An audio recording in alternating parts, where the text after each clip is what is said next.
Sponsored by rxcardclub.com. Get a free prescription drug card and save up to 85% on prescription drugs.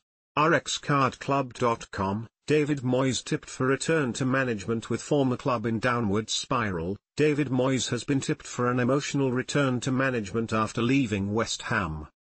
The Scot led the East London club to a first-ever European trophy with victory in the 2023 Conference League final.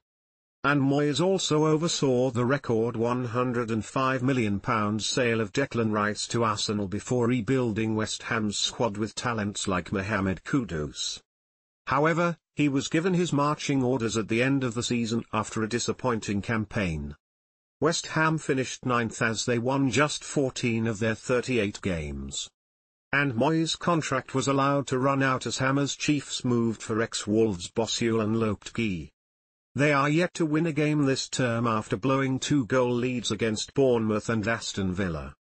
Sky Sports claims Dyche remains safe in his job despite last night's Carabao Cup exit to Southampton.